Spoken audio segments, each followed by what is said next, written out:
నమస్తే, నేను Ashok. Welcome to ప్రజా చైతన్యం. ఏపీలో కూటమికి సంబంధించి రాజకీయ గందరగోళం నెలకొంటూ ఉంది. కూటమికి సంబంధించిన 3 పార్టీల్లో కూడా ఒక గందరగోళం ఏర్పడినటువంటి పరిస్థితులు కనబడుతున్నాయి. నారా లోకేష్ని ఉప ముఖ్యమంత్రి చేయాలంటూ కూడా టీడీపీకి సంబంధించిన శ్రేణులందరూ మాట్లాడుతూ వస్తున్నారు. డైరెక్ట్గా ముఖ్యమంత్రి చంద్రబాబు నాయుడు గారు ముందే, అలాగే పవన్ కళ్యాణ్ పక్కన ఉన్నటువంటి సమయంలోనే నారా లోకేష్కి ప్రాధాన్యత కల్పించాలి, నారా లోకేష్ని ఉప ముఖ్యమంత్రి చేయాలంటూ కూడా మాట్లాడుతూ వస్తున్నారు. అయితే ఇప్పుడు ఇదే ఆరోపణలపైన పార్టీ హైకమాండ్ సీరియస్ అయింది. ఎమ్మెల్యేలకు కావచ్చు, ఈ వ్యాఖ్యలు ఎవరైతే చేస్తున్నారో ఆ మంత్రులందరికీ కూడా ఒక వార్నింగ్ ఇచ్చింది. ఎవరు కూడా ఈ ఇష్యూకి సంబంధించి నారా లోకేష్ని డిప్యూటీ సీఎం చేయమనేటువంటి అంశానికి సంబంధించి ఎవరు కూడా మాట్లాడదు. వాళ్ళ మీద మాట్లాడితే క్రమశిక్షణ సంఘానికి సంబంధించిన చర్యలు కూడా తీసుకుంటామంటూ కూడా పార్టీ నుంచి ఒక ఆదేశాలు ఇస్తూ వస్తున్నారు. ఎందుకు ఇంత హఠాత్తుగా ఈ ఇష్యూకి సంబంధించి మళ్ళీ డీవియేట్ చేసే పరిస్థితి కనబడుతుంది? దాంతోపాటు చంద్రబాబు నాయుడు గారు, లోకేష్ గారు దావోస్ పర్యటనకు వెళ్ళారు. ఏపీలో పెట్టుబడులకు సంబంధించి కావచ్చు, పెట్టుబడులకు తీసుకురావాల్సినటువంటి అంశాల మీద కూడా దావోస్లో వాళ్ళు సుదీర్ఘంగా కూడా ఇతర కంపెనీలతో కూడా చర్చలు జరుపుతున్నారు. ఏపీ తాజా రాజకీయ పరిణామాలపైన ఈరోజు ఇంటర్వ్యూలో మాట్లాడదాం. ఇంటర్వ్యూలో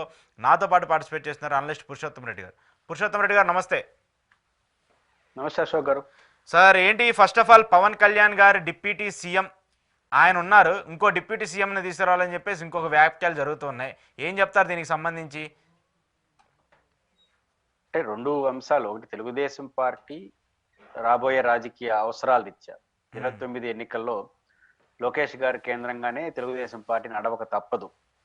చంద్రబాబు నాయుడు గారు వయసు రీత్యా కావచ్చు, భవిష్యత్ రాజకీయాల రీత్యా కావచ్చు, తెలుగుదేశం పార్టీకి కాంటెంపరీగా అపోజిట్ గా ఉన్నటువంటి రెండు పార్టీలు, అంటే జనసేన మిత్రపక్షమైన అదొక రాజకీయ పార్టీ, దాని అధినేత ప్రధాన ప్రతిపక్షంగా ఉన్న జగన్మోహన్ రెడ్డి గారు వైసీపీ. ఈ ఇద్దరు యువ నాయకులు కాబట్టి లోకేష్ గారు కూడా వాళ్ళతో కాంపిటేట్ కావాలి. కానీ చంద్రబాబు గారు అనే పర్సనాలిటీ ఉన్న కారణంగా ఈయన కాంపిటేట్ కాలేడు.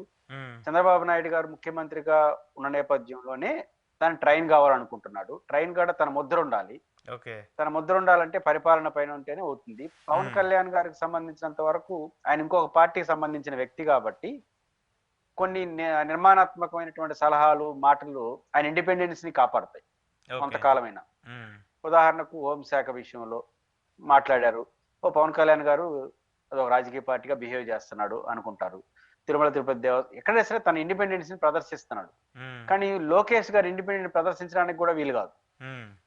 ఉదాహరణకు పవన్ కళ్యాణ్ లాగా ఒక ప్రకటన చేసుకోవాలి, నువ్వే కదా మీ ఫాదరే కదా మీదే కదా పార్టీ అంటారు. ఆ ఇబ్బంది ఉంది. కాబట్టి ఇండిపెండెంట్ గా ఉండడానికి కూడా కొన్ని పరిమితులు ఉన్నాయి. కాబట్టి ఉప ముఖ్యమంత్రి అయితే కొంత ప్రోటోకాలు అన్ని శాఖలపైన అజమాయిషి వస్తుందని బహుశా వాళ్ళు ఆలోచించుండొచ్చు. భవిష్యత్ రాజకీయ అవసరాలు అయితే లోకేష్ గారి ప్రయోగం అనివార్యం, ఇది కనపడుతుంది. అయితే ఈ పొత్తులు లేకుండా ఉంటే సాఫీగా జరిగిపోయింది. కాబట్టి 134 సీట్లు ఉన్నాయి, ఇబ్బంది ఏమి లేదు. 105 ఉన్నప్పుడే బాగా పరిపాలించుకున్నారు.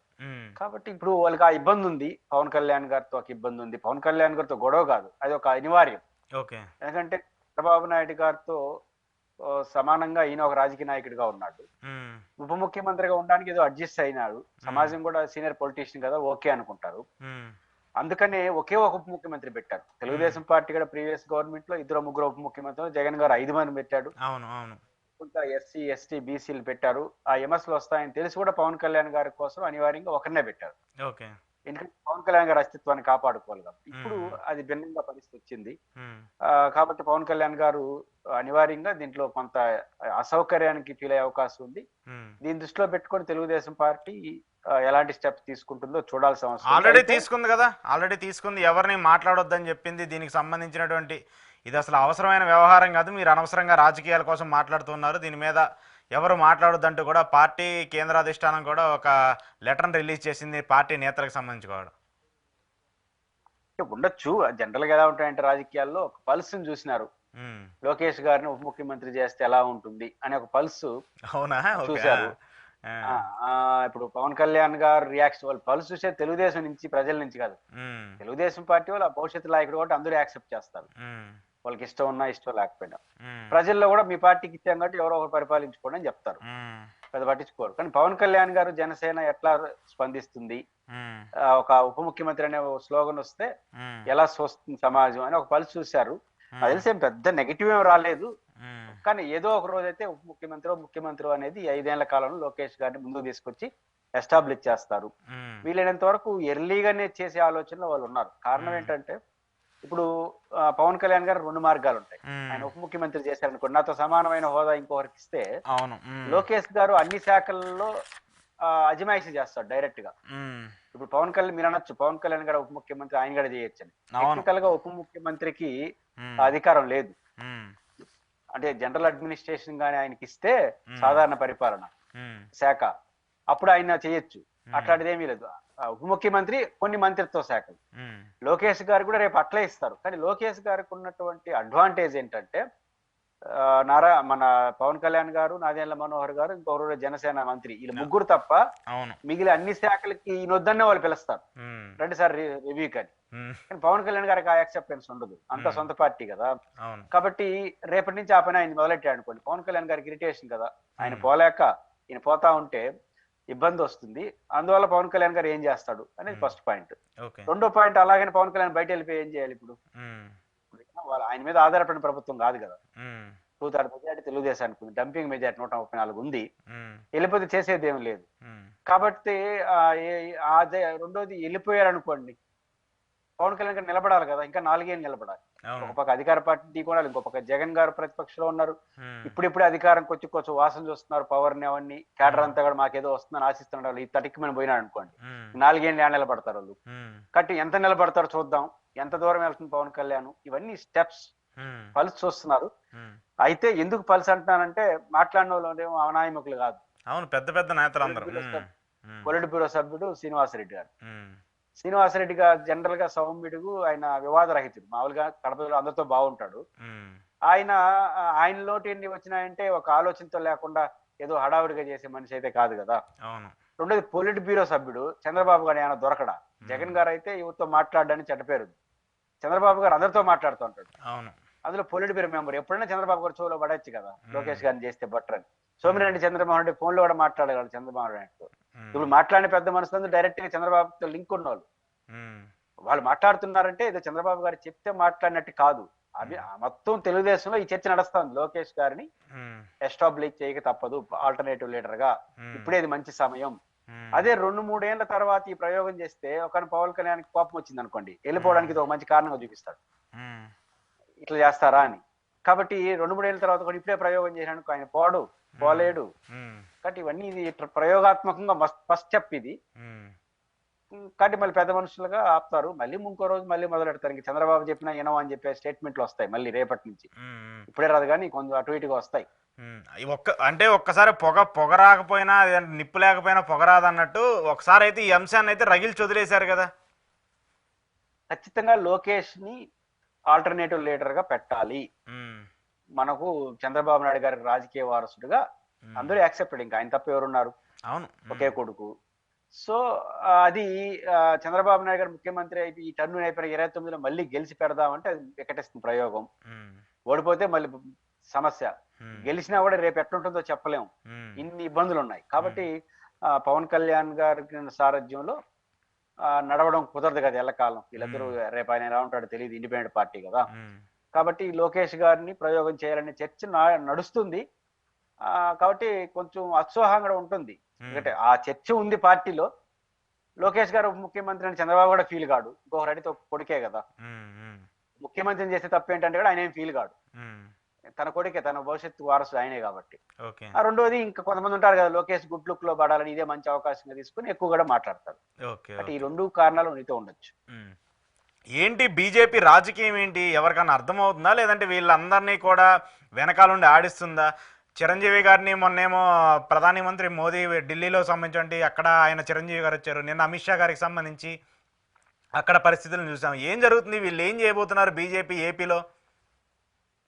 బీజేపీ ప్రస్తుతానికి ఏమీ చేయదు, జరుగుతున్న పరిణామాలు జాగ్రత్తగా గమనిస్తుంది, అవకాశం ఉన్న వాళ్ళని టచ్ లోకి వెళ్తుంది, ఎవరిని ఇప్పుడు ప్రేరేపించు. పవన్ కళ్యాణ్ గారు బీజేపీ నడిపిస్తుంది అంటారు కానీ నేనైతే అనుకోను. కానీ పవన్ కళ్యాణ్ గారి నడక, జగన్ గారి నడక, అన్ని నడకలు చూస్తూ ఉంటారు. ఎందుకంటే బీజేపీ ఇప్పుడు తెలంగాణ లాగా వడివడిగా ప్రయోగాలు చేయాల్సిన అవసరం ఆంధ్రప్రదేశ్ లో లేదు. తెలంగాణ అయితే ఛాన్స్ బి గవర్నమెంట్ కదా. తెలంగాణలో ఒక ఏదైనా ప్రయోగాలు చేసే సక్సెస్ అయితే గవర్నమెంట్ వచ్చేస్తుంది. అట్లాంటి పరిస్థితి ఆంధ్రప్రదేశ్ లో లేదు. ఒక తెలుగుదేశంతోనో వైసీపీతో పొత్తు పెట్టుకుంటే సీట్లు వస్తాయి, లేకపోతే రావు. ఇట్లాంటి పరిస్థితుల్లో వాళ్ళు ఇన్వాల్వ్ గారు. కానీ వీళ్ళ కారణంగా పవన్ కళ్యాణ్ కారణంగా ఆయన కారణంగా వీళ్ళ కారణంగా యాక్టివ్ అయిపోతూ ఉంటారు. ఓకే. యాక్టివ్ అయ్యే క్రమంలో కొంత రాజకీయ ఘర్షణాత్మక వాతావరణం వస్తుంది. దాన్ని చూస్తా ఉంటారు. అవసరమైతే కాస్త కానీ అంటాడు. అంతకు మించి బీజేపీ వాళ్ళు ఏమీ చేయరు. కుట్రలు కుతంత్రాలు ఏమి ఉండవు. ఇది పరిపక్వతకు వచ్చి ఎవరు ఎంత సత్తా ఏంటి, ఎవడు ఎంత చేయగలడని నిర్ణయానికి వచ్చి వాడు మనతో ఎలా ఉంటాడు అనే ఒక అవగాహనకు వచ్చి అప్పుడు అడుగులేస్తారు తప్ప ఇప్పటి వరకు బీజేపీది ఏచి చూసే ధోరణి, పరిశీలిస్తున్న ధోరణి కానీ చూడాలి. పరిశీలనలోకే చంద్రబాబు నాయుడు గారిని మళ్ళీ కేంద్రంలోకి తీసుకెళ్లి ఆయన ఉపరాష్ట్రపతి చేస్తారు, ఇక్కడ లోకేష్ని డిప్యూటీ సీఎం చేస్తారు, సీఎంగా పవన్ కళ్యాణ్ ఉంచుతారు, ఇలాంటి వార్తలు చాలా చక్కర్లు కొడుతూ ఉన్నాయి కదా. దాంతోపాటు చిరంజీవిని అయితే ఈ మధ్య అసలు బీజేపీ పెద్దలు ఎవరు వదలతలేదు, ఎక్కడ దొరికితే అక్కడ ఆయన పట్టుకొని వస్తున్నారు. ఇవన్నీ చూస్తున్నప్పుడు రాజకీయంగా సామాజిక వర్గంగా ఏం చేయకుండానే ఇవన్నీ జరుగుతున్నాయా? పవన్ కళ్యాణ్ గారు ముఖ్యమంత్రి, లోకేష్ గారు ఉప ముఖ్యమంత్రి, చంద్రబాబు గారు ఉపరాష్ట్రపతి అనేది ఈ రోజు ఏప్రిల్ 1 కూడా కాదు. అదేమి అయ్యేది కాదు. బేసిక్ ఏంటంటే ఆ ప్రకటన చేసిన, ఆ నిర్ణయం తీసుకున్న అక్కడ తెలుగుదేశం పార్టీ జీవితం ముగిసిపోతుంది. అవునా? ఓకే. మళ్ళీ తెలుగుదేశం పార్టీ ప్రస్తావన కూడా ఉండదు. ఎందుకంటే తెలుగుదేశం పార్టీ 134 సీట్లు వచ్చిన పార్టీ, 40% ఓటు ఓడిపిన ఉన్న పార్టీ. ఆ పార్టీ ఏరే ఆయనకు ముఖ్యమంత్రి ఇచ్చేసి వేడుకు చూస్తుంటారా? మీకు తెలుసు, ఎలక్షన్ కు ముందు లోకేష్ ఎంత స్పష్టమైన ప్రకటన చేసినాడు. ఒకసారి లోకేష్ గారు రాజకీయ జీవితంలో చేసిన పర్ఫెక్ట్ స్టెప్ అది. అదేంటంటే ముఖ్యమంత్రి చర్చే లేదు, ముఖ్యమంత్రి చంద్రబాబు నాయుడు గారు. చర్చ ఏదైనా ఉంటే ఉప ముఖ్యమంత్రి మళ్ళీ చూసుకుందాం అన్నాడు. అది కూడా ఉప ముఖ్యమంత్రిగా అంటే పరిశీలిద్దాము, అది కూడా పొలిట్ బ్యూరో పవన్ కళ్యాణ్ వాళ్ళందరూ నిర్ణయించుకుంటారు, చంద్రబాబే చీఫ్ మినిస్టర్, ఈ విషయం పవన్ కళ్యాణ్ గారు కూడా తెలుసు అని చెప్పినాడు. అంత స్పష్టమైన ప్రకటన చేస్తే గందరగోళం పోయింది. అంతకుముందు 2 ఏళ్ళు ఉంటారు, మొదటి 2 ఏళ్ళు ఉంటారు, 50-50 ఇవన్నీ చర్చలు జరిగినాయి. ఎప్పుడైతే లోకేష్ ఆ ప్రకటన చేసి ఆగిపోయింది. అధికారంలోకి రాకముందే లోకేష్ గారు అంత స్పష్టంగా ఉంటే పవర్ లోకి వచ్చిన తర్వాత ఆయన ముఖ్యమంత్రి చేసి ఉప ముఖ్యమంత్రి కూర్చుంటాడా? ఏ లాభం? కాబట్టి అది చంద్రబాబు గారు ఢిల్లీకి వెళ్తారు. ఎందుకు వెళ్తాడు? ఇంకోటి చెప్పొచ్చు, లోకేష్ ని ఏమైనా ముఖ్యమంత్రిని చేసి ఆయన ఢిల్లీ పోతానంటే ఏమైనా వినడానికైనా కొంచెం వినడానికి బాగుంటుంది, కానీ ఇదైతే ఇంపాసిబుల్, అది అయ్యే పని కాదు. ఓకే. ఎందుకు అమిత్ షా గారు నిన్న పర్యటనలో జగన్మోహన్ రెడ్డి గారిని ఎక్కువ తలుచుకున్నారంట? ఆయన ఇళ్లకు సంబంధించి ఏం జరుగుతుంది, జగన్మోహన్ రెడ్డి ఎలా ప్రచారం చేస్తున్నాడు, జగన్మోహన్ రెడ్డి ఎలా రాజకీయం చేస్తున్నారని చెప్పేసి ముగ్గురు నేతలతో పదే మాట్లాడారు జగన్మోహన్ రెడ్డి గురించి అని చెప్పేసి టీడీపీకి సంబంధించిన ప్రధాన మీడియాల్లోనో ప్రధాన పత్రికల్లోనే ఫ్రంట్ లైన్ పేజీలోనే వచ్చాయి. ఎందుకు జగన్మోహన్ రెడ్డి గారిని అంతగా తలుచుకోవడం, అందులోనూ కేంద్ర హోంమంత్రిగా ఉన్నటువంటి అమిత్ షా జగన్మోహన్ రెడ్డి పర్టికులర్గా ఏం చేస్తున్నాడని మాట్లాడటం? నెంబర్ 1, వాళ్ళేం తలుచుకోలేదు. వీళ్ళు కలవరింతలు అనేది ఏరే వాళ్ళకి పోస్తా ఉంటారు. వీళ్ళకి ఆలోచన ఉంది. దాన్ని ఇన్ని రోజులు వీళ్ళ పేరుతో రాసుకుంటా ఉన్నారు. అది కొంచెం అవుట్డేటెడ్ అయిపోయింది. చెప్పి బోర్ కొట్టినట్టుంది వాళ్ళకి. జనానికి బోర్ కొట్టింది, వాళ్ళకి బోర్ కొట్టినట్టుంది. కొత్తగా అమిత్ షా వచ్చి ఆయన కూడా అడిగినట్టు అది కొంచెం ఏదో అడుగుతున్నాడు, తెలుసుకున్నాడు. కాబట్టి వీళ్ళకున్నటువంటి కోరికలన్నింటినీ ఏరే వాళ్ళ పేరుతో రాయడం అనేది వీళ్ళకి అలవాటు ఉంటుంది. హోంమంత్రికి ఇంకేం పని లేదా? హోంమంత్రి స్థాయి వ్యక్తి, దేశంలో నెంబర్ 2 ప్లేస్ లో ఉన్న వ్యక్తి జగన్మోహన్ రెడ్డి ఎన్ని ఇళ్ళు కట్టాడు, దాంట్లో ఎన్ని రూములు ఉన్నాయి, ఎక్కడెక్కడ ఉంటాడు, ఇవి అవసరం ఆయనకి? ఆయన దీన్ని తెచ్చుకొని ఏం చేస్తాడు? రెండోది, హోంమంత్రి గారికి జగన్ గారి గురించి తెలియదా? జగన్ గారు 5 ఏళ్ల పాటు కేంద్రంతో రెగ్యులర్ గా పోయి మాట్లాడినాడు, గంటల తరబడి మాట్లాడు. ఆయన మాత్రం జగన్ గారి గురించి తెలుసుకోకుండా ఉంటారా? ఒక కేంద్ర హోంమంత్రి జగన్ గారిని తెలుసు, ఒక మాజీ ముఖ్యమంత్రి సమాచారం లేకుండా ఉంటుందా? కాబట్టి వీళ్ళు వచ్చి అడిగితే తప్ప తెలిసేదే పరిస్థితి ఉండదు. ఆయన అడుగుండడు, వీళ్ళు చెప్పుండరు. కాబట్టి వీళ్ళ కోరికలను మాత్రం వేరే పేరుతో ఎక్స్పోజ్ చేస్తుంటారు. ఉదాహరణకు హైదరాబాద్ ఉంది. హైదరాబాద్ లో లోకేష్ పాయింట్ లో ఆయన హౌస్ ఉంటుంది. నేను కూడా చూశాను. ఆ హౌస్ చంద్రబాబు నాయుడు గారి ఇంటికన్నా చిన్నది. అది నేను చెప్పగలను. లోటస్ పాయింట్ లో జగన్మోహన్ రెడ్డి గారి ఇల్లు చంద్రబాబు ఇంటికన్నా చిన్నది. అంటే చంద్రబాబు గారిది 400 రూములు ఉంటాయా? రూములు ఎందుకు ఉంటాయి? ఏమైనా హోటల్? జగన్మోహన్ రెడ్డి గారి ఇంట్లో 100 రూములు, 100 బెడ్రూమ్లు అంటే ఏం చేసుకుంటాడు? 100 బెడ్రూమ్లు అయినా హోటల్ అయితే ఉంటాయి అనుకోవచ్చు. ఏం చేసుకునేది దాన్ని? ఒక లగ్జరియస్ బెడ్రూములు, లగ్జరియస్ బాత్రూమ్ ఏమేనంటే మనోడు లగ్జరీ కట్టాడు అనుకోవచ్చు. 100 రూములు పెట్టుకుని ఏం చేసుకునేది? కాబట్టి అది హాస్యాస్పదం. రెండోది, ఇవి తెలుసుకొని అమిత్ షా గారు చేసేదే ఉంది. కాబట్టి వీళ్ళ కోరికలను, వీళ్ళ ఆలోచనల్ని వివిధ పత్రికల రూపంలో, వాళ్ళ రూపంలో చెప్తుంటారు. అది బోరు కొట్టింది కాబట్టి ఇప్పుడు అమిత్ షా గారు అడిగాడంటూ వీళ్ళు చెప్పినట్టు ఏదో జగన్మోహన్ రెడ్డి కోపం, వీళ్ళకున్న ఆసక్తిని ప్రదర్శించినట్టు అవుతుంది. సో రాజకీయంగా వచ్చినటువంటి వ్యాఖ్యలు తప్పితే ఏం లేదంటారు? రాజకీయ వ్యాఖ్యలు కూడా కావు ఇవి. అర్థం పర్థం లేని వ్యాఖ్యలు అంటున్నారు. రాజకీయ వ్యాఖ్యలు అంటే జగన్మోహన్ రెడ్డి గారి కేసులో ఇవేమైనా మాడితే రాజకీయ కేసులో మాట్లాడచ్చు. ఉమ్, ఆయన ఇల్లుల గురించి మాట్లాడారంటే అసలు ఏది కాదు విషయం. ఉమ్, అంటే చాలా సీరియస్ గా అమిత్ షా చూస్తున్నాడు, ఇంకా జగన్మోహన్ ఇదే చేయబోతారు. ఆ కొంతకాలం అట్లా నడవడం జీవితం నడపాలి కదా. ప్రతిరోజు ఏదో ఒకటి షో నడపాలంటే ఆ రోజుకి ఏదో ఒకటి ఉండాలి కాబట్టి కాలం గడిచే రాజకీయం తప్ప ఇంకోటి ఏం కాదు. ఉమ్, ఇది ఆ జగన్మోహన్ రెడ్డి మీద ఉన్న వాళ్ళకు ఉన్నటువంటి కోపము, వాళ్ళకు ఉన్నటువంటి ఆలోచనల్ని వ్యక్తం చేస్తుంది తప్ప దీంట్లో వాస్తవాలు అయితే ఉండవు. ఉమ్. ఈ తిరుపతికి సంబంధించిన ఘటన మీద కూడా హోంశాఖ సీరియస్ అయింది. ఎందుకు ఇలా ఘటనలు జరుగుతున్నాయి, దీనికి సంబంధించి మీరు ఏం చేస్తున్నారని చెప్పేసి, అంటే ఎప్పుడు జరిగినటువంటి ఇన్సిడెంట్కి సంబంధించి అది కూడా తిరుమల దేవస్థానానికి సంబంధించి హోంశాఖ కలగజేసుకొని మాకు వివరణ ఇవ్వండి అని చెప్పేసి కోరింది. మరి దీన్ని ఎలా చూడాలి? ఫస్ట్ ఆఫ్ ఆల్ ఒక ప్రజాస్వామ్యవాదులుగా కేంద్ర హోంశాఖ నేరుగా టీటీడీ విషయాల్లో జోక్యం చేసుకుంటున్న వార్తలు చాలా అభ్యంతరకరం. అవునా? తిరుమల తిరుపతి దేవస్థానం ఏరియాలో జరిగిన గొడవ పట్ల మనకు వ్యతిరేకత ఉంది. ఆ చనిపోవడానికి సంబంధించి బాధ్యులపైన కఠినమైన చర్యలు తీసుకోవాలని మనం కోరాలి. అది అవసరం, జరగాలి కూడా. ఉమ్, కానీ ఈ పేరుతో ఒక ఫెడరల్ వ్యవస్థలో రాష్ట్ర పరిధిలో ఉన్నటువంటి ఒక సంస్థలో నేరుగా కేంద్ర ప్రభుత్వం జోక్యం చేసుకోవడం అభ్యంతరకరం. ఉమ్, జోక్యం చేసుకునే ఆలోచన వాళ్ళకు ఉంటే, ఒకవేళ రాష్ట్రం జరిగే పరిణామాల పట్ల వాళ్ళకి ఏమన్నా అనుమానాలు, ఫిర్యాదులు ఉంటే గవర్నర్ ద్వారా వివరణ కోరు. గవర్నర్ ఉండేది అందుకే. ఉమ్, కేంద్ర ప్రభుత్వం ఆలోచన, ఇప్పుడు ఉదాహరణకు ఒక గొడవ జరిగింది, ఏం జరిగిందని గవర్నర్ కి వివరణ తీసుకోవచ్చు. ఉమ్, గవర్నర్ దగ్గర సిఫార్సు చేసుకో. అప్పుడు గవర్నర్ నుంచి వచ్చిన సమాచారంతో ముఖ్యమంత్రికి, చీఫ్ సెక్రటరీకి లెటర్ రాసి ఏంటిదని వివరణ అడగచ్చు. ఉమ్, అంతే తప్ప నేరుగా ఒక ఇండిపెండెంట్ బాడీగా ఉన్నటువంటి రాష్ట్ర పరిధిలో ఉండే నేరుగా హోంశాఖ వాళ్ళు వస్తారు అనే తర్వాత ఉపసంహరించుకున్నట్టుగా చూశాను. ఉమ్, కానీ ఇది కరెక్ట్ కాదు. రాష్ట్ర ప్రభుత్వం కూడా అభ్యంతరం చెప్పుండాలి. బహుశా వాళ్ళు ప్రతిపక్షంలో కాదు కాబట్టి ఇంటర్నల్ గా చెప్పుకుంటారు. ఉమ్, కాబట్టి తిరుమల తిరుపతి దేవస్థానంలో కాదు, ఆంధ్రప్రదేశ్ లో ఉమ్, ఒక ప్రజలు ఎన్నుకున్న ప్రభుత్వం ఉన్నంత కాలం ఆ ప్రభుత్వం చేసే పనుల్లో వీళ్ళు ఇంటర్ఫేర్ కాకూడదు. ఉమ్. ఒకవేళ చేయకూడదా? కావాలనుకుంటే అలా అవ్వకూడదా? అంటే చట్ట ప్రకారం అలా చేయకూడదని ఏమన్నా ఉందా, లేకపోతే అలా అవసరం లేదా? ఒకటి చట్టపరంగా ఆబ్లిగేషన్ అనే దానికన్నా ఫెడరల్ వ్యవస్థలో రాష్ట్ర ప్రభుత్వానికి కొన్ని డ్యూటీస్ ఉంటాయి. ఓకే, కేంద్ర ఓకే, ఆ. ప్రధాన రాష్ట్ర జాబితా కొన్ని ఉంటుంది. రాష్ట్ర జాబితాలో ఉన్నవన్నీ రాష్ట్ర ప్రభుత్వం ఉంది, ఉమ్, కేంద్ర జాబితా కేంద్రం, ఉమ్మడి జాబితా ఇద్దరు కలిసి నిర్ణయం తీసుకుంటారు. ఉమ్, రాష్ట్ర జాబితాలో ఉన్న అంశాలు శాంతి భద్రతలు, um, law and order, um, general administration ఇవన్నీ ఉంటాయి. వీటిలో ఏదైనా మీకు లోపం జరిగింది, తప్పు జరిగింది అనుకుంటే త్రూ గవర్నర్ ద్వారా వివరణ తీసుకోవచ్చు. ఉమ్, గవర్నర్ ఎప్పుడు నివేదిక అడగతా ఉండొచ్చు. ఉమ్, దాంతో మీకు అనుమానం వస్తే ప్రభుత్వాన్ని ప్రశ్నించవచ్చు, తప్పట్టచ్చు. ఒక ఎండ్ పాయింట్కి వెళ్తే అవసరం రాష్ట్రపతి పాలన కూడా పెట్టచ్చు. ఓకే, ఆ.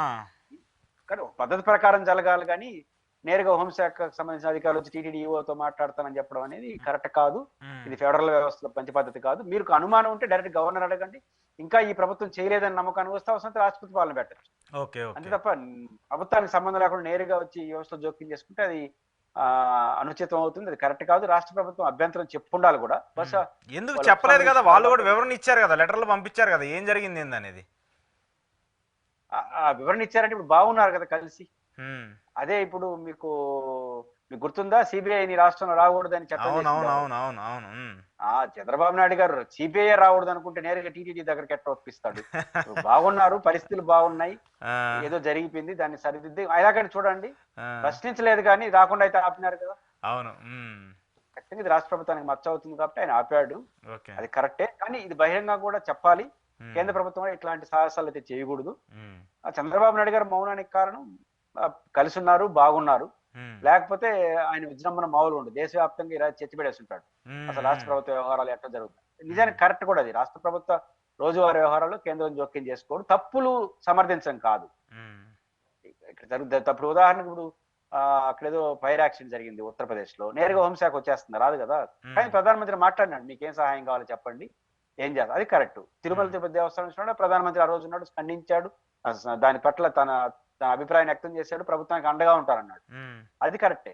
అంతే తప్ప నేరుగా అధికారులు వీళ్ళు కోరితే రావచ్చు. మాకున్న మెన్ పవర్ సరిపోవట్లేదు, మాకున్న ఇంటెలిజెన్స్ సరిపోలేదు, మీరు రమ్మంటే అప్పుడు రావచ్చు. ఓకే, అయితే ఓకే. మీకు ఏమైనా కావాలని అడిగి మిలిటరీ లాంటి వాళ్ళని పంపించవచ్చు. అంతే తప్ప రాష్ట్ర ప్రభుత్వంతో సంబంధం లేకుండా నేరుగా జోక్యం అనేది కరెక్ట్ కాదు. Okay, okay. మరి ఎందుకు లడ్డు విషయంలో ఇదే దూరంలో వెళ్ళలేదు కేంద్రం? మరి అప్పుడు కూడా ఇదే విషయాల మీద మాట్లాడాల్సింది కదా. ఇప్పుడు అదే అర్థం కాదు కదా. లడ్డు విషయంలో సిబిఐ వేశారు, అది కూడా వాళ్ళు ఒకిద్దరు, వీళ్ళు ఒకిద్దరు, ఉమ్, అది కూడా టైం బౌండ్ లేదు, ఇవన్నీ వస్తున్నాయి. కాబట్టి ఖచ్చితంగా కేంద్ర ప్రభుత్వం వాళ్ళు అప్పుడప్పుడు వాళ్ళు వ్యవహరించే తీరు వివాదాస్పదంగా ఉంటుంది. ఒక పక్క మిత్రపక్షం, ఇంకో పక్క నేరుగా వెళ్ళడం, ఉమ్. ఇవన్నీ చూస్తే అన్ని ఆప్షన్స్ ఓపెన్ చేసి పెట్టుకున్నారని అర్థం. ఏ ఆప్షన్ ఆ రోజు బాగుంటే ఆ రోజు ఆ ఆప్షన్ వాడతారు. Okay okay. ఎందుకు రఘురామకృష్ణరాజు గారి కేసులకు సంబంధించి, అదే జగన్మోహన్ రెడ్డి గారి కేసులకు సంబంధించి ఆయన కోర్టుకు వెళ్ళారు, ఆయన కేసుల మీద ఏంటి అప్డేట్స్ అనేది కూడా ఆయన ఒక పిటిషన్ దాఖలు చేశారు. దీనికి సంబంధించి ఈరోజు సుప్రీంకోర్టులో విచారణ జరిగిన దాని నేపథ్యంలో సుప్రీంకోర్టులో ఒక ఇంత ఆగ్రహం కూడా వ్యక్తం చేస్తూ వచ్చారు. మీకెందుకు ఈ కేసులకు సంబంధించి ఆల్రెడీ ఇవి సిబిఐ పరిధిలో ఉన్నాయి కదా, వాళ్ళు విచారిస్తారు కదా, దాంతోపాటు ఒక రాష్ట్రాన్ని నుంచి ఇంకొక రాష్ట్రానికి బదిలీ చేయాల్సిన అవసరం ఏంటి, అలాంటి పరిస్థితులు లేకపోయినా కూడా మీరు ఎందుకు పదే పదే బదిలీ చేయాలని చెప్పేసి అడుగుతున్నారని చెప్పేసి సుప్రీంకోర్టు మాట్లాడింది. దానికి సంబంధించి కూడా ఆయన మీద కొంత మొట్టికాయలు వేసినటువంటి పరిస్థితి కూడా ఉంది. ఎందుకు అంత ఇంట్రెస్ట్ క్రియేట్ చేయటము? రఘురామకృష్ణరాజు గారా? ఉమ్, ఉమ్, నిజానికి నేను చూడలేదు, కానీ రఘురామకృష్ణరాజు గారి పట్ల సుప్రీంకోర్టు ఆ స్టాండ్ తీసుకుంటే అది పర్ఫెక్ట్లీ కరెక్ట్. తీసుకుంది కూడా. ఎందుకంటే బదిలీ చేయడం కుదరదని చెప్పేసింది, కావాలంటే దాన్ని ఫాస్ట్ గా చేయమని చెప్తా ఉన్నారు. అది కరెక్ట్ అంటున్నాను. పాయింట్ ఏంది, దేశంలో అవినీతి కేసుకు సంబంధించిన అంశం అది. సిబిఐ కేసు పెట్టింది. జగన్మోహన్ రెడ్డి గారి పైన ఉన్నటువంటి ఆ కేసుకు సంబంధించి జగన్మోహన్ రెడ్డి పైన కేసు పెట్టే అధికారం వ్యవస్థలకు ఎంత ఉంటుందో, నేను తప్పు చేయలేదు, నేను నిజాయితీగా ఉన్నాను, నా పైన కేసు పెట్టడం కరెక్ట్ కాదని ఫైట్ చేసే అధికారం కూడా ఆ పౌరుడికి ఉంటుంది. కాబట్టి మీరు ఆరోపించేసినంత మాత్రం అది నిజాలు తేలాలి కదా. కాబట్టి ఇప్పుడు జగన్మోహన్ రెడ్డి గారు చట్టపరంగా తనకు లభించినటువంటి అధికారాన్ని, అవకాశాలని, హక్కుల్ని ఆధారంగా చేసుకుని బెయిల్ తీసుకున్నాడు. అట్ ద సేమ్ టైం ఈ కేసుని డిశ్చార్జ్ చేయమని చెప్పి పిటిషన్ వేసున్నాడు. లేట్ అవుతుందని ఎవరిని అడగదలుచుకున్నారు రఘురామకృష్ణరాజు గారు? లేట్కి ఎవరు బాధ్యత తీసుకోవాలి? అప్పుడప్పుడు కోర్టు ఆగ్రహం చేసిన జగన్ గారి పైన కాదు, ఎందుకు లేట్ పైన ఆగ్రహం చేసినచ్చు. ఎవరు కారణం లేట్కి? జగన్మోహన్ రెడ్డి గారు అయితే కారణం కాదు. జగన్మోహన్ రెడ్డి గారి పైన ఆరోపించబడినటువంటి కేసు ఏదైతే ఉందో అది డిశ్చార్జ్ చేయండి, దానికి అర్హత లేదని జగన్మోహన్ గారు పిటిషన్ వేశాడు. ఎందుకు వేశాడు? ఆయన పైన అలిగేషన్ ఏంటి? జగన్మోహన్ రెడ్డి గారు వాళ్ళ తండ్రి అధికారాన్ని అడ్డం పెట్టుకొని ప్రభుత్వానికి, పరిశ్రమవేత్తలకు అనుకూలంగా జీవోలు ఇచ్చి దాని ద్వారా ప్రభుత్వానికి నష్టం చేసి పారిశ్రామికలకు లాభం చేసి వాళ్ళు తీసుకొచ్చి కిట్ ప్రోక్ ప్రకారం తన కంపెనీలో సంపద పెట్టుకున్నాడు అనేది ఆరోపణ, అవినీతి పేరుతో. కానీ దీనిపైన కిరణ్ కుమార్ రెడ్డి గారి ప్రభుత్వం ఆ జీవోలని కరెక్ట్ అని చెప్పి కోర్టులో పిటిషన్ వేసింది, అప్డేట్ వేసింది. ప్రభుత్వం జీవోలు కరెక్ట్ అంటుంది. ప్రభుత్వం జీవోలు కరెక్ట్ అన్నప్పుడు మేమేట తప్పు చేస్తాం, గవర్నమెంట్ జీవోలు ఇచ్చిన అధికారులు వాళ్ళు డిశ్చార్జ్ పిటిషన్ వేసినారు. వాళ్ళు ఊరిది తప్పు లేనప్పుడు నా దగ్గరికి ఎట్ట వస్తారని ఆయన పిటిషన్ వేసినాడు. కాబట్టి ఇప్పుడు వీళ్ళందరిది తప్పే, మేము కరెక్ట్ అని నిరూపించుకొని డిశ్చార్జ్ ని డిస్క్వాలిఫై చేసి కేసు విచారణ చేయించాల్సింది ఎవరు? సిబిఐ లేదా ఆంధ్రప్రదేశ్ ప్రభుత్వం. ఎందుకంటే ఆంధ్రప్రదేశ్ ప్రభుత్వం కూడా పార్టీని చేసింది. ఆ ఉమ్మడి ఆంధ్రప్రదేశ్ లో ప్రభుత్వం వేసిన తప్పు, ఇదిగో జగన్మోహన్ రెడ్డి గారి కేసు మీద ఆధారాలు ఉన్నాయి. ఇప్పుడు బొమ్మనండి తెలుగుదేశం పార్టీ బహిరంగ టీవీ డిబేట్లలో అసెంబ్లీలో చెలరేపై మాట్లాడతారు కదా. కోర్టులో పిటిషన్ రఘురామకృష్ణరాజు పోయి డిప్యూటీ స్పీకర్ అయినా కూడా ఆయన తెలుగుదేశం పార్టీ నుంచి గెలిచాడు కదా. కేబినెట్ తో మాట్లాడించుకొని ముఖ్యమంత్రితో మాట్లాడి అంటే అప్డేట్ వేయచ్చు కదా. జగన్మోహన్ రెడ్డి గారి కేసు ఉంది, డిశ్చార్జ్ చేయాల్సిన అవసరం లేదు, ఆయన పైన విచారణ ఉంది అని చెప్పి ఎందుకు వేయలేదు? ప్రభుత్వం తరఫున దాని వదిలేసి కోర్టులోకి వెళ్ళడం ఏంటి? కాబట్టి బేస్లెస్ ఆర్గ్యుమెంట్ ఇది. అందువల్ల సుప్రీంకోర్టు అలా అవసరం సిబిఐ కోర్టే చేసి ఉండాల్సింది. ఎందుకంటే బెయిల్ రద్దు చేయమనే అధికారం మీకెవడు ఇచ్చాడు? ఎందుకంటే బెయిల్ అనేది ఇవ్వడం అనేది జడ్జి విచక్షణ అధికారం, రద్దు చేయడం విచక్షణ అధికారం కాదు. ఇచ్చిన కండిషన్ వైలేషన్ చేస్తుంటే జగన్మోహన్ గారు ఇచ్చిన కండిషన్ విదేశాలకు వెళ్ళకూడదు, వెళ్ళట్లేదు కదా, మీరు మీ అనుమతి తీసుకుని వెళ్తున్నాడు. కేసులు ప్రభావితం, ఇది దోషులు, ఇది నిందితులు, ఇది ముద్దాయిల్ని ఉన్న సాక్షులు ప్రభావితం చేయదు. ఎవరు సాక్షి దీంట్లో? ప్రభుత్వమే సాక్షి, అధికారులే కదా జీవోలు ఇచ్చింది. కాబట్టి ఈయన ప్రతిపక్షంలో ఉన్నాడు, సరే అప్పుడు ముఖ్యమంత్రి ఉన్నాడు, పక్కన పెడతాడు. ముఖ్యమంత్రి ఉన్నాడు, ఎట్లా ప్రభావితం చేస్తాడు? కాబట్టి ఇక్కడ ఎక్కడ ప్రభావితం చేయడానికి అవకాశం లేదు, ఏమీ లేదు. అలాంటిది ఆయన పైన వెళ్ళాడు. ఇప్పుడు డిశ్చార్జ్ పిటిషన్ పేరుతో నానస్తున్నారంటే చంద్రబాబు నాయుడు గారు క్వాష్ పిటిషన్ వేసాడు. క్వాష్ పిటిషన్ వేరు, డిశ్చార్జ్ పిటిషన్ వేరు కాదు, వేరే కావచ్చు. కానీ క్వాష్ పిటిషన్ కూడా ఎఫ్ఐఆర్ రద్దు చేయమని 1 year నడుస్తాం కదా. మరి ఆయనకు హక్కున్నప్పుడు చంద్రబాబు కూడా హక్కున్న జగన్ గారు ఉండదా? కాబట్టి ఖచ్చితంగా ఉంటుంది. రఘురామకృష్ణరాజు రాజకీయ ప్రాధాన్యత కోసమో అప్పుడు జగన్మోహన్ రెడ్డి గారిని కోపం కోసం వేసినాడు.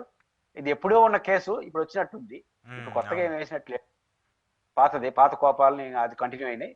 ఖచ్చితంగా ఆయనకి మొటికాయలు వేయడం కరెక్టే. ఇట్లా వాటిని ఎంటర్టైన్ కూడా చేయకూడదు. ఒకవేళ అవినీతి కేసులు తొందరగా ముగించాలనుకుంటే కేవలం జగన్ కేసులేనా? చాలా మంది ఉన్నాయి, చంద్రబాబు నాయుడు గారు కూడా ఉంది.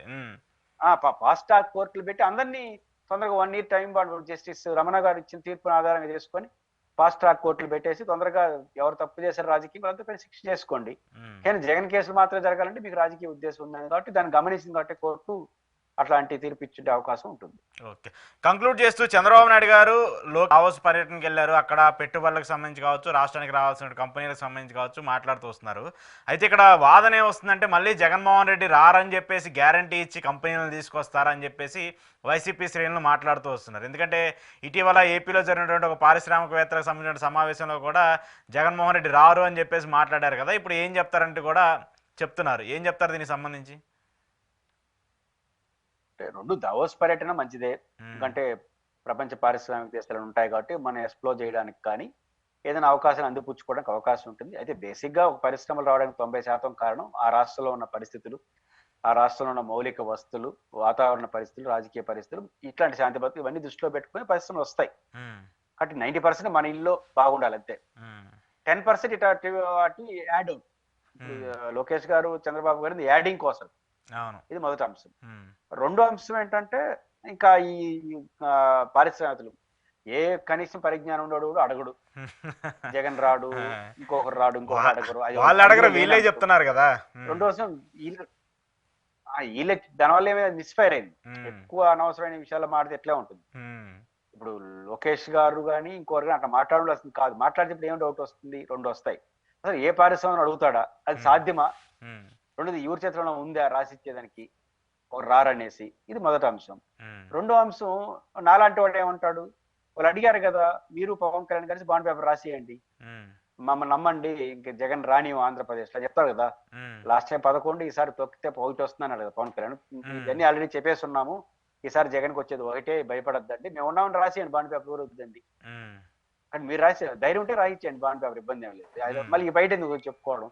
దీనివల్ల ఏదో జగన్మోహన్ రెడ్డి దుర్మార్గుడు అని ప్రపంచం అంతా అనుకుంటా ఉందని చెప్పడం కోసం చెప్పి వీళ్ళు బలహీనపడ్డారు. దీంట్లో జగన్ మీద రాళ్ళేయడం ఈ నెత్తిని రాళ్ళేసుకున్నారు. సహజంగా దావోస్ పోయినారు కదా, ఆడ రాయిస్తావా అని ఎటకారంగా మాట్లాడతారు. ఎవరైనా ఇక్కడ అడిగారు కదా, ఆడగడ అడుగుతారు కదా, మరి వాళ్ళు రాసిస్తావా అని అడుగుతారు. కాబట్టి ఇది ఎటకారంగా వచ్చే మాటలు. దానికి కారణం వాళ్ళు చేసుకున్న స్వయంకృత అపరాధం. ఓకే ఓకే, సో మీ వ్యూ ప్రకారం ఎక్కడా కూడా ఏపీకి సంబంధించిన రాజకీయాలు చేంజ్ అవ్వని అనుకుంటున్నారు, లోకేష్ గారికి సంబంధించి కావచ్చు, పవన్ కళ్యాణ్ గారికి సంబంధించి కావచ్చు? లోకేష్ గారిది వ్యవహారం నడుస్తూనే ఉంటుంది, మీకు 5 ఏళ్ల పాటు నడుస్తూనే ఉంటుంది. ఏం జరుగుతుంది, ఎంత రిస్క్ తీసుకుంటారు, పవన్ కళ్యాణ్ గారు ఏ స్టాండ్ తీసుకుంటారు అనే దాన్ని బట్టి అది అడుగులు పడతాయి. కానీ లోకేష్ గారి చాప్టర్ అనేది కొనసాగుతూనే ఉంటుంది. ఎందుకంటే 2029 లోపల ఆయన్ని ముఖ్యమంత్రి అభ్యర్థిగా మనం చూసినా కూడా మనం ఆశ్చర్యపోనక్కర్లేదు. అది ఆ పార్టీకి అవసరం కూడా. ఉప ముఖ్యమంత్రి అనే చర్చ ఖచ్చితంగా నడుస్తుంది. ఎందుకంటే ఆల్టర్నేటివ్ లీడర్ ఆయన ఆ పార్టీకి. 29 ఎన్నికలు వస్తున్నాయి కాబట్టి ముందా వెనకానే తప్ప ఖచ్చితంగా లోకేష్ సబ్జెక్ట్ లోకేష్ గారి సబ్జెక్ట్ కొనసాగించేంత వరకు పవన్ కళ్యాణ్ గారి సబ్జెక్ట్ కూడా సైమల్టేనియస్ కొనసాగుతూ ఉంటుంది.